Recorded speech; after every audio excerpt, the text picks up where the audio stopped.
সেখানে যে সমস্ত কঠিন বিষয়গুলো রয়েছে, কঠিন টপিকগুলো রয়েছে, সেগুলো কিন্তু টিচাররা স্মার্ট ক্লাসরুমে গিয়ে ডেমনস্ট্রেট করে। এবং আমি নিজের সঙ্গে যুক্ত, কিন্তু আমি ছাত্রদের হয়েই বলছি, তাহলে ছাত্রছাত্রীদের এত চাপ কেন জীবনে? আপনি বলুন তো, একটা ছেলে 10টা থেকে 4:40 অব্দি ক্লাস করছে, তার পরবর্তী সময় আপনাদের টিউটোরিয়াল ক্লাস রয়েছে 4:40 থেকে 6টা। সত্যি কি ওর কাছে চাপ? না, ব্যাপারটা বলি, এই ব্যাপারটা বলতে গেলে, আলোচনা করতে গেলে যেটা বলতে হবে, মানে একটু পিছনের দিকে যেতে হবে। অ্যাকচুয়ালি আমরা প্রত্যেকেই না যে কোনো কাজে, মানে যে কোনো ব্যাপারেই আমরা অভ্যেসের দাস। একটা অভ্যেস, একটা ছাত্র বা ছাত্রী যখন এখানে ভর্তি হচ্ছে, তার হিস্ট্রিটা কিন্তু আমরা কেউ জানি না, সে কোথা থেকে আসছে। আর বিগত মানে লাস্ট 5 বছরের কথা বলছি, 4 বছরের কথা বলি, এটা 24 সাল চলছে। 20 সাল থেকে যে ঘটনা, যে মহামারীর মধ্যে দিয়ে আমরা গেছি, অতিবাহিত হয়েছি, 20 সালে মানে করোনা, তারপর 20, 21, 22, 23, আস্তে আস্তে আস্তে আস্তে ডেভেলপমেন্টটা শুরু হয়েছে 22-23 থেকে কিছুটা। তো তারপর একটি ছাত্রছাত্রী যখন আমাদের এই কলেজে ভর্তি হচ্ছে, তার কাছে সকাল 10টা থেকে বিকেল 4:40 অবধি রেগুলার ক্লাস, এবং তারপরে আমি যে free remedial class, tutorial class করাচ্ছি, তার যাতে যাতে উইক স্টুডেন্ট যারা আছে, ক্লাসে এটা বুঝতে পারছে না, তাকে যাতে আলাদা করে প্রাইভেট টিউশন না নিতে হয়, সে আমার নির্দিষ্ট সাবজেক্ট টিচার আছে, তার কাছে 1 ঘন্টা করবে। তার কাছে এতটা সময় একসাথে অতিবাহিত করা সত্যি একটি বিরাট চাপের মনে হচ্ছে। কারণ এটা কিন্তু হয়তো আমি জানি না, আগামী দিনে হয়তো নাও হতে মনে হতে পারে, আজ থেকে আর 5 বছর বাদে। কারণ সে হয়তো আবার রেগুলার স্কুলে যাওয়া শুরু করবে, রেগুলার পড়াশোনা করবে, সকাল 10টা থেকে 5টা অবধি স্কুল করবে, তারপর এখানে আসবে, ওর কাছে ব্যাপারটা অভ্যেস থাকবে। কিন্তু এই মুহূর্তে লাস্ট 2 বছর ধরে না, এটা সত্যি একটা বিরাট চাপ মনে হয়েছে। কিন্তু এটা একমাত্র করানো হচ্ছে সেই সকল ছাত্রদের ভালোর জন্য। এবং আমরা এটাও লক্ষ্য করেছি, হয়তো ফার্স্ট ইয়ার সেকেন্ড ইয়ারে অনেকটা চাপের মনে হলো, তৃতীয় বর্ষে গিয়ে ছাত্রছাত্রীদের কাছে জিনিসটা অনেকটা হ্যাবিচুয়েটেড হয়ে গেছে আস্তে আস্তে। ঠিক। এবং আমি মাঝখানে ডিন স্যারকে আরেকটি কথা বলবো, মানে টিপিআই তে পড়ানোর ক্ষেত্রে ছেলেদের প্রাথমিক চাপ আমার যেটা মনে হয়েছে, আপনারা বললেন, আমার মনে হয়েছে চাপ আমরা প্রথম থেকে ছাত্রদের যে বিষয়টির মধ্যে দিই, সেটি হলো বিভিন্ন প্রোগ্রাম। ফার্স্ট ইয়ারে যারা অ্যাডমিশন নিচ্ছে বা বিভিন্ন প্রোগ্রাম, আমাদের একটা জিনিস মনে হয়েছে, ইঞ্জিনিয়ারিং পড়তে গেলে ম্যাথামেটিক্স পড়তে হবে। তো সেই ম্যাথামেটিক্স এর পোর্শনকে আমরা স্ট্রেন্থেনিং করার জন্য বিভিন্ন রকম ভাবে ব্রাশ আপ প্রোগ্রামের মাধ্যমে বা প্রাইমারি যখন ক্লাস আরম্ভ হয় ওই ব্যাপারটিতে জোর দিই। কারণ ওইটায় ওর মনের দুর্বলতাটা আগে থেকে রয়ে গেছে এবং সেই জায়গায় কিছু কিছু প্রবলেম রয়ে গেছে, এবং সেই প্রবলেমটা দূর করার জন্য আমরা প্রথম থেকে সেই জায়গাটাকে কভার আপের চেষ্টা করি। আমি ডিন স্যারকে বলবো, আপনি যদি একটু বলেন এই ব্যাপারটিতে, কেন ম্যাথামেটিক্সে আমরা এত জোর দিই? অ্যাকচুয়ালি সত্যি বলতে কি, যারা মাধ্যমিক দিয়ে আসছে, বিশেষ করে ইদানিং আমরা জানি যে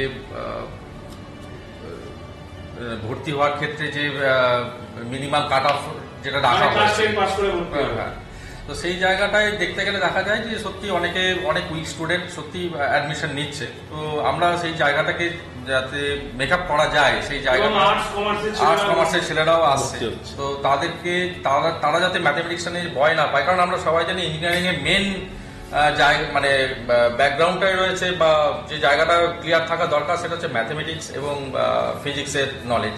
তো সেই জায়গাটাকে ক্লিয়ার করার জন্য আমরা ম্যাথমেটিক্সটাকে জোর দিই, এবং আমরা সেই জন্য ব্রাশ আপ যে প্রোগ্রাম সেটাকে অ্যারেঞ্জ করি।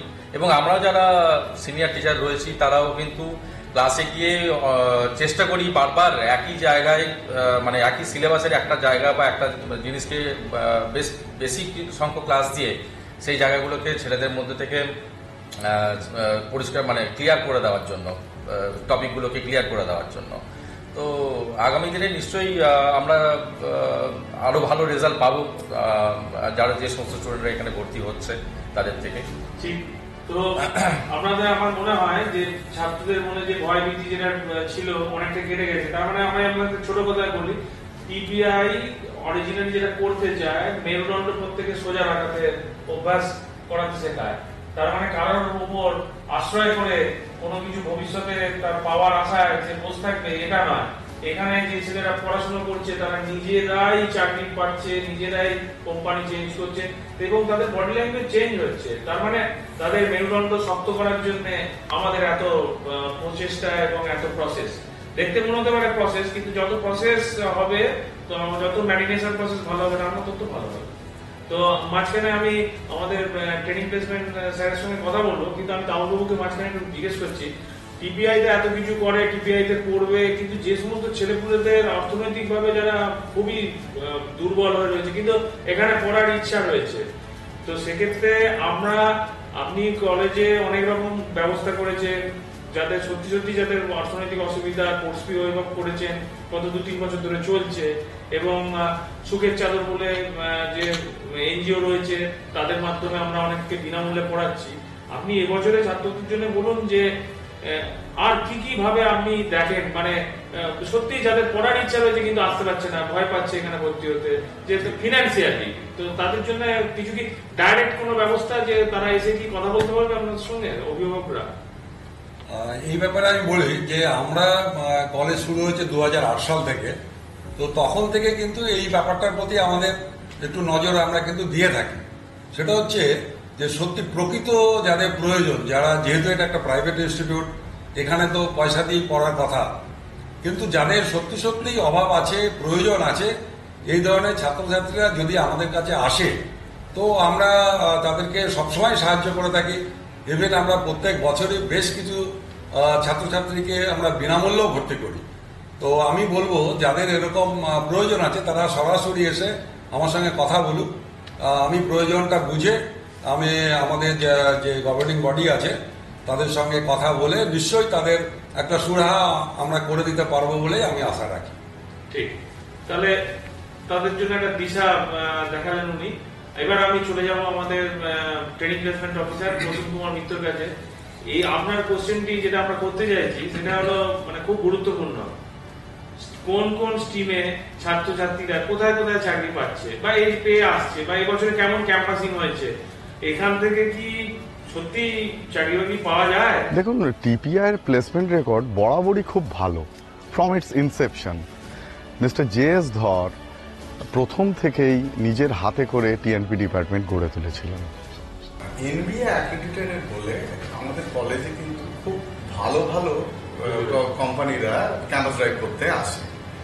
তো ধরুন সিভিলে এল&টি কনস্ট্রাকশন, টাটা কনসাল্টিং ইঞ্জিনিয়ার্স, আপনার IIC technologies, Indian oil tanking, Suraj Buildcon, এই ধরনের মতো খুব ভালো ভালো কোম্পানিরা এখানে আমাদের এখানে আসে। আরো বহু কোম্পানি আসে। সার্ভের যেমন সার্ভে ডিপার্টমেন্টের মধ্যে উল্লেখযোগ্য হচ্ছে টাটা প্রজেক্ট, আপনার হচ্ছে এল&টি লিমিটেড, তারপর আপনার কেইসি ইন্টারন্যাশনাল, আপনার কেইসি ইন্টারন্যাশনাল আছে, তারপরে রবিরাজ গ্রিনের মতো কোম্পানি রয়েছে, এবং হেলা ইনফ্রাস্ট্রাকচার, এই ধরনের কোম্পানিটা আমাদের এখানে সার্ভের খুব উল্লেখযোগ্য। এছাড়াও তো সার্ভের প্রচুর কোম্পানি আছে। সিভিলের বলুন একটু, সিভিল সার্ভে এছাড়াও বহু কোম্পানি আছে, কিন্তু এরা খুব উল্লেখযোগ্য। ইলেকট্রিক্যালে যেমন ধরুন এল&টি লিমিটেড, এলটিটিএস মানে লার্সেন টুরবো টেকনোলজি সার্ভিসেস, এই ধরনের এগুলো ছাড়াও L and T energy power, Tata green energy, এছাড়া হচ্ছে ITC limited, Suzlon, Adani Mundra solar, এ ধরনের প্রচুর কোম্পানি ইলেকট্রিক্যালে, কিন্তু আমাদের এখানে ভালো ভালো কোম্পানি।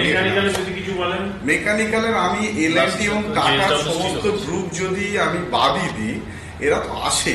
এছাড়াও হচ্ছে জেএসডব্লিউ, আইটিসি লিমিটেড, আপনার হচ্ছে বাজাজ অটো, আপনার এল&টি আছে, আমাদের রয়্যাল এনফিল্ড, এছাড়া এগুলো ভীষণ মানে ভালো ভালো। মানে এখানে করলে মানে যাদের ধরুন কম্পিউটার সায়েন্স, ইলেকট্রনিক্স, এরা তো হায়ার এডুকেশনে বেশিরভাগ চলে যায়, বাকি স্ট্রিমের ছেলেরা ক্যাম্পাসিং এর দিকে যায়।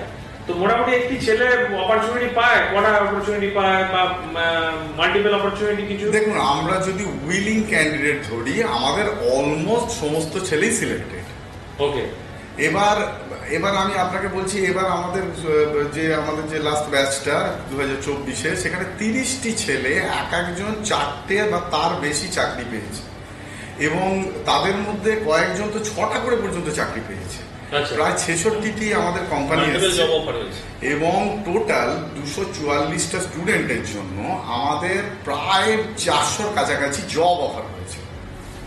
এটা খুবই ভালো একটা দিক আমাদের।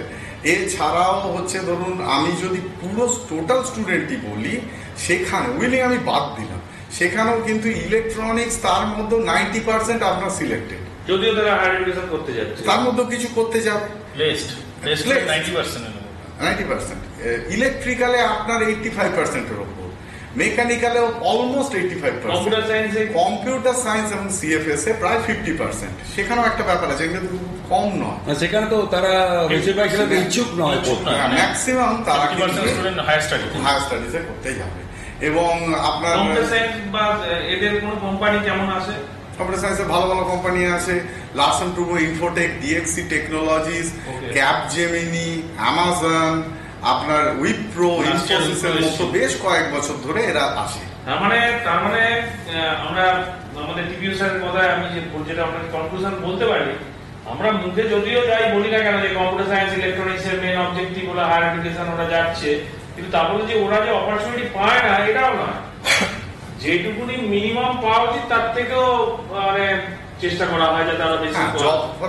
তবে আমাদের আমি একটা কথা বলি, টেকনিক পলিটেকনিক ইনস্টিটিউটে যে ট্রেনিং প্লেসমেন্ট যে সেল, এই সেল নিজস্ব এবং ট্রেনিং প্লেসমেন্ট সেলের সেটা পুরো কলেজের মধ্যেই, এবং সেখানে টিপিও রয়েছেন এবং সেখানে এই কর্ম প্রণালীটা পুরো টিপিও এবং প্রিন্সিপাল স্যার এবং চেয়ারম্যান স্যার টোটাল ওভারভিউ করেন।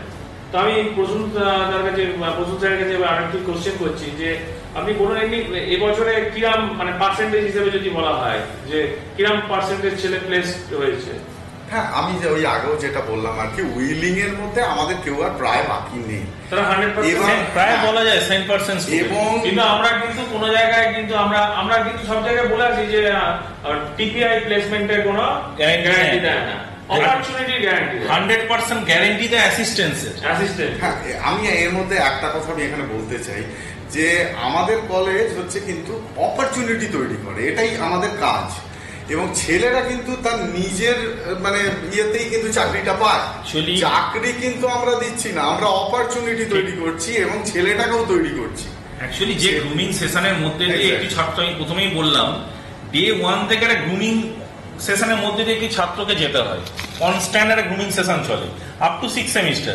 তো ন্যাচারালি সেই ছাত্রটা অটোমেটিক সেলফ ক্যাপাবল হয়ে যায় যে সে ওই জবটা পাবে, অ্যাচিভ করবে।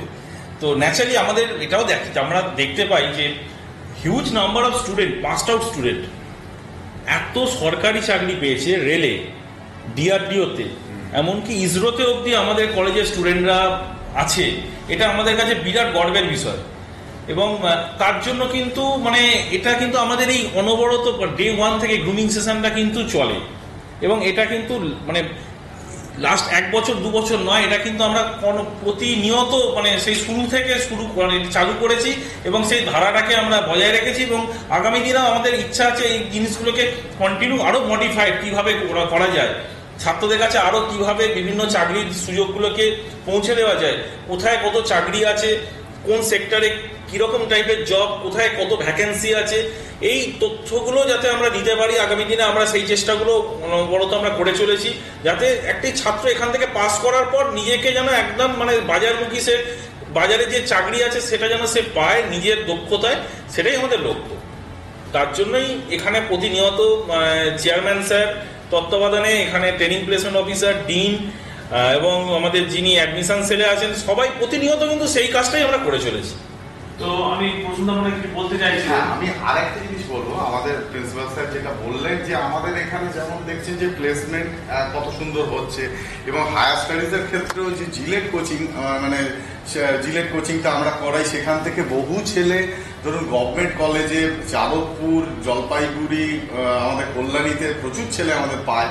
এর বাদ দিয়েও আমরা মানে আমি যদি বলি যে হায়ার স্টাডিজ এবং প্লেসমেন্ট বাদ দিয়ে যদি কেউ মনে করে যে নিজে কিছু করবে, এন্টারপ্রেনিয়র হবে, তার জন্য আমাদের কিন্তু এন্টারপ্রেনিয়রশিপ ডেভেলপমেন্ট সেল রয়েছে, এবং সেখানেও আমরা প্রচুর বিভিন্ন রকম প্রোগ্রাম করাই, বিভিন্ন এন্টারপ্রেনিয়রদের নিয়ে আসি, আমরা বিভিন্ন ব্যাংকের অফিসারদের নিয়ে আসি, ডিস্ট্রিক্ট ইনফরমেশন সেন্টার থেকে আমাদের লোক আসে এবং তারা সমস্ত বলা হয় যে কিভাবে লোন পাওয়া যায় থেকে আরম্ভ করে কিভাবে তুমি তোমার নিজের ব্যবসা পর্যন্ত এগিয়ে নিয়ে যেতে পারো। সুতরাং একটা ছেলে ডিপ্লোমা করার পর যা যা করতে পারে আমার মনে হয় আমাদের কলেজে সেই ব্যবস্থাগুলো সব করা। ঠিক, আমি মানে মনে হয় যে ছাত্রদের এই কোয়ালিটিটা খুব দরকার ছিল, কারণ পড়বো ইঞ্জিনিয়ারিং এবং পলিটেকনিক পড়বো, কিন্তু চাকরি বাকরির দিশা কিভাবে হবে বা কোথায় যাব এই ব্যাপারটি প্রত্যেকে জানার ছিল। কিন্তু আমি মাঝখানে আরেকটি কোশ্চেন আবার চলে যাবো প্রিন্সিপাল স্যারের কাছে। আমরা অনুষ্ঠানের শেষের দিকে স্কলারশিপ পাই কি ছেলেরা? প্রিন্সিপাল স্যার বলুন। আচ্ছা, স্কলারশিপের ব্যাপারে বলতে পারি, আজকের দিনে এটা খুব সত্যি কথা, মানে একদম মানে বর্তমান সময় এত স্কলারশিপের অপরচুনিটি আছে, যেটা বিভিন্ন ধরনের ছাত্রছাত্রী যারা বিভিন্ন আর্থিকভাবে দুর্বল অথচ মেধাবী সমস্ত রকম ছাত্রছাত্রীদের জন্য বিভিন্ন রকম সরকারি, কেন্দ্রীয় সরকার, রাজ্য সরকার এবং বিভিন্ন বেসরকারি সংস্থার এত স্কলারশিপ আছে যে সত্যি যদি একটি ছাত্রছাত্রী চায়, মানে আর্থিকভাবে দুর্বল ছাত্রছাত্রী এই বেসরকারি কলেজেও পড়তে চায়, মন দিয়ে যদি পড়ে সেই জীবনে সফল হতে চায়, তার জন্য অন্তত টাকা পয়সার কোনো অভাব হবে না। আর্থিকভাবে সে কিন্তু বিভিন্ন রকম স্কলারশিপ পেয়ে তার কোর্সটা সম্পূর্ণভাবে কমপ্লিট করতে পারবে। আমি কয়েকটা খালি নাম বলছি। প্রগতি স্কলারশিপ এটি হচ্ছে মেয়েদের জন্য, বিশেষ করে ছাত্রীদের জন্য। এছাড়া হচ্ছে স্বামী বিবেকানন্দ স্কলারশিপ, এছাড়া আছে আমাদের নবান্ন স্কলারশিপ, এছাড়া বিভিন্ন বেসরকারি স্কলারশিপের মধ্যে আছে আমাদের Kotak Mahindra scholarship, student credit কার্ডের অপরচুনিটি আছে আমাদের রাজ্য সরকারের। আমাদের লাস্ট ইয়ারে মোটামুটি আমি জাস্ট তথ্যটা দিচ্ছি, 180 থেকে 185 জন মতো ছাত্রছাত্রী বিগত বছরে, মানে এই 23-24 সেশনে আর্থিক বছরে টোটাল স্কলারশিপ পেয়েছে। বিভিন্ন ধরনের ছাত্র মানে স্কলারশিপের মধ্যে পেয়েছে, উপকৃত হয়েছে। এছাড়া আমাদের কলেজে আরেকটি আছে যে ঘটনা, সেটা হচ্ছে যে পাশের যে রাজ্য আমাদের পড়শি রাজ্য, সেটা হচ্ছে বিহার থেকেও বহু সংখ্যক ছাত্রছাত্রী যে বিহারের যে স্টুডেন্ট ক্রেডিট কার্ড স্কিম আছে সেখান থেকে আমাদের এখানে ভর্তি হতে আসে, মানে পড়াশোনা করে। রাজ্য সরকারের তো স্টুডেন্ট ক্রেডিট কার্ড আছেই, সেখানেও প্রচুর ছাত্রছাত্রী পেয়েছে এই স্কিমে আমাদের কলেজের ছাত্রছাত্রীরা। এছাড়া পাশের রাজ্য ডিআরসিসি, সেখান মানে বিহার থেকে ডিআরসিসি স্কিমে অনেক ছাত্রছাত্রী এখানে পড়তে আসে। তো মুদ্রা ব্যাপারটা হচ্ছে যে মানে আজকের দিনে পড়াশোনাটা কিন্তু টাকার জন্য আটকে নেই কারুর, এটুকু আমি আপনাকে অ্যাসিওর করতে পারি বা সমস্ত দর্শককে। তো ঠিকই, তো আমার মনে হয় যে এতে প্রথমে আমরা যেটা শুনলাম টিপিআই কেন আমরা ভর্তি হব, দ্বিতীয় কথা চাকরির জন্য কিভাবে তারা দিশা দেখায়, কড়া অনুশাসনের মধ্যেও কিভাবে তারা উন্নতির পথে যাবে, সেটা চাপ নয়, সেটা আদতে তাদের জন্য ভালো। যারা আর্থিকভাবে যাদের সমস্যা রয়েছে তাদের জন্য ব্যবস্থা রয়েছে। কিন্তু আপনি বাইরে থেকে যদি দাঁড়িয়ে যদি আমরা চিন্তা করি, কিন্তু আমরা ধারণা পাবো না। আমরা এখানে ভর্তি হতে হবে না, আপনি আসুন একদিন, আপনি একদিন সকালবেলায় এখানে চলে আসুন, এসে দেখুন যে আমাদের প্রসিডিওর বা আমরা কিভাবে করি, তাহলে বুঝতে পারবেন যে এইখানে ভর্তি হওয়ার ক্ষেত্রে আপনার বাইরে থেকে মনে হতে পারে যে TPI hot, but it is sweet, it's different. তো আমি সবার শেষে আমাদের চেয়ারম্যান স্যার রয়েছেন, চেয়ারম্যান স্যারের কাছে যাবো, এটা দিয়ে শেষ করবো যে আপনারা কিন্তু এরকম পাবেন না যে যেখানে চেয়ারম্যান স্যার ডাইরেক্ট কথা বলছে। তো চেয়ারম্যান স্যারকে বলবো যে ছাত্ররা তাহলে এখানে ভর্তি হতে আসবে এবং এখানে নাম নথিভুক্তকরণ প্রসেস চলছে এখন বিভিন্ন কোর্সে। তো আপনি যদি লাস্ট তাদের উদ্দেশ্যে যদি কিছু মেসেজ দেন দিয়ে আমরা এটা শেষ করবো। সত্যি যদি কোনো ছেলে মেয়ে জীবনে প্রতিষ্ঠিত হতে চায়, তো আমি তাদেরকে বলবো যে আমি তো গ্যারান্টি দিতে পারবো না, কিন্তু এই গ্যারান্টিটা দেব যে আমরা এই শিক্ষক পুল যে টিপিআই এবং আমরা যারা ম্যানেজমেন্টের লোক আছি তাদের সঙ্গে আমরা 100% থাকবো, এই গ্যারান্টিটা আমি দিতে পারি। তো আমি সবাইকে বলবো যে অন্তত একবার এসে কলেজটা অন্তত দেখে যাওয়ার জন্য। নমস্কার।